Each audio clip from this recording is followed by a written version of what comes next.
Mean anything to you? 7 mercenaries go into the jungle to attempt a rescue operation. We're a rescue team, not assassins. It sounds like a standard plot to an action film, and at first glance, you would be correct, because it starts like every great action film of its time, with plenty of great violence, and even better one-liners. Son of a bitch is dug in like an Alabama tick. But what makes the film unique amongst its peers is that around the 42-minute mark, the film makes a complete tonal shift, and goes from a standard run-and-gun action flick to a film about survival. We're all gonna die. And by combining these two genres and directly comparing them to each other, the film manages to lull the audience into a false sense of security, allowing us to mirror the journey of the characters. If you haven't seen the film, it centers around a military operation to rescue hostages in the Central American jungle, and the team of ex-Special Forces members conducting it, led by a man named Dutch. You're looking good, Dutch. It's been a long time, General. Joining him are 6 other members, and throughout the early part of the film, we get a sense for just how cocky and confident they all are, almost like they're trying to out-badass each other. What's the matter?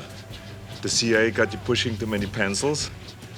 But as the film progresses and the genre takes a sudden turn, we see them shift with it. Nothing on this earth could have lived. Not at that range. And in doing this, the film breaks from the conventions of the time, and rather than play the whole film like Commando, they make each character a real person with real emotions. Dylan is skeptical. He's losing his cool. There's nothing but a couple of guys running around out there. Mac is mad his friend is dead. He'll come back again, and when he does, I'm gonna cut your name right in two. And Billy is scared. What is it? I'm scared, bud. But this sudden change from stoicism to fear wasn't simply an acting choice, it was the entire point of the film. He's killing us one at a time. Like a hunter. But before we get to that, I'd like to thank today's sponsor. As someone who loves to watch film, I find it increasingly frustrating when a film you're trying to watch isn't available on streaming in your region. That's where private internet access comes to the rescue. See, streaming without a VPN is like going to the movie theater, but you can only pick from a fraction of their selection. That's because streaming platforms like Netflix have different library options based on where you're located. So when my girlfriend and I wanted to watch The Last Samurai to prepare for our Japan trip, it wasn't available to us. But thanks to private internet access, it was super easy to change my location to Japan where it was currently available. And Japan is just one of 91 unique countries that it gives you access to, allowing you unprecedented access to services in those locations. But it's not just for streaming, it's also for security. Whenever I travel, I hate using public Wi-Fi. Sure, it's convenient, but it leaves you open to having your personal information stolen or malicious software installed on your device. Private internet access safeguards your internet connection through an encrypted tunnel, shielding your private information regardless of what platform you use, whether that's macOS, Android, or iOS. And the best part is, you only need one subscription to protect all your family's personal information. And speaking of personal information, private internet access's no log policy means they don't store your personal data, and they have the court records and third-party audits to prove it. So with a 30-day money-back guarantee and 24/7 customer service, there's really no reason not to give it a try. So sign up via the link in the description and get 83% off. That comes to just over $2 a month, and they even give you 4 months for free. So sign up today, and thanks again to Private Internet Access for sponsoring today's video. As mentioned earlier, the film is divided into 2 parts. The first 42 minutes of the film are pure action, defined by dominance and control, where our team of literal giants like Schwarzenegger and Jesse Ventura essentially coast through their first fight. Because if action films of the time taught audiences anything, it was that men like this couldn't lose.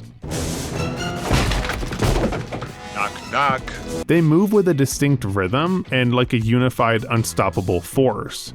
In fact, the group seems so invincible that it almost comes off as a bit cliché, and that's mimicked in the film's many iconic one-liners.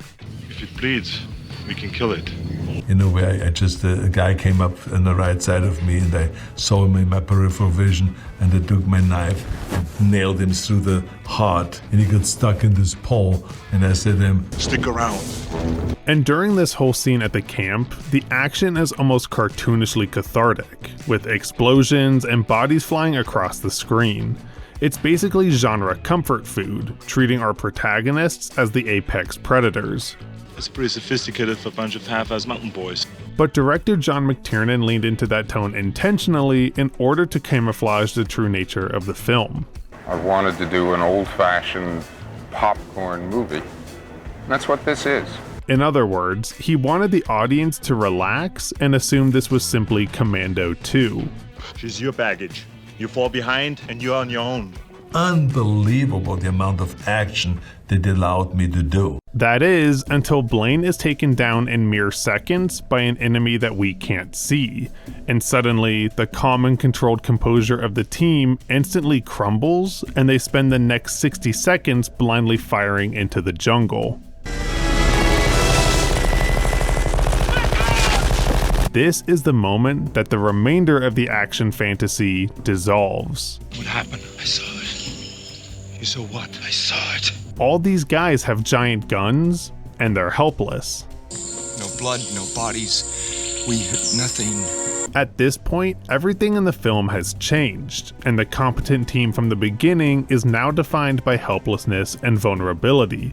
And where violence felt fun and exciting in the first part, it feels horrific now. They're now the prey and have completely lost their power, with everything from their guns to their muscles now failing them. And it even works itself into the group dynamic, where characters become more isolated and individualized, carelessly breaking off from the group and running into the jungle alone. I got you!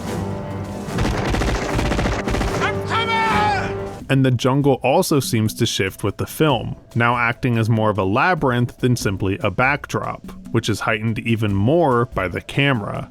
We found them sometimes without their skin. In the beginning of the film, the camera tends to have a wider field of view, capturing multiple characters and their reactions in a single frame. But once the film switches, it utilizes more dramatic close-ups on individual characters, isolating them from the group and letting us know just how trapped they really are. She says the same fucking thing. The jungle that came alive and took him. It even becomes less stable, as more shots are filmed handheld, giving them a bit of shake, as opposed to the minimal movement of the dolly shots in the beginning. What's he got? Same business. And Adam Silvestri's score does the same thing. When the characters are in their element and in control, the music has a momentum to it, with almost militaristic percussion and a strong emphasis on brass. Payback time. But once they lose that control, the score is highlighted by dissonant and unresolved strings, and an undertone of lower and more random percussion. Only going back to the brass when Dutch decides to fight back and begins to regain control. We wanted to strip it all down, so in the end, he's just a primitive man. That's the idea.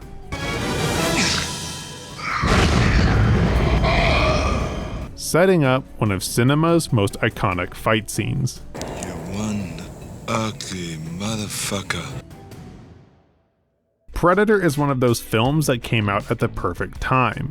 It was able to use the tone and story beats from big action films of the 80s in order to camouflage an incredible survival horror story. Go! Get to the chopper! In fact, I think the film would have been even better without the spaceship in the beginning, simply giving us hints that the Predator was there, much like the characters get.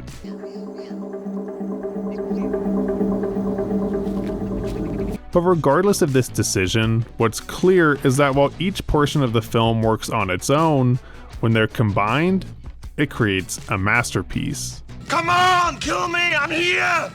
Come on, do it now! I'm Luke. You son of a bitch. Thanks for watching. This stuff will make you a goddamn sexual tyrannosaurus, just like me.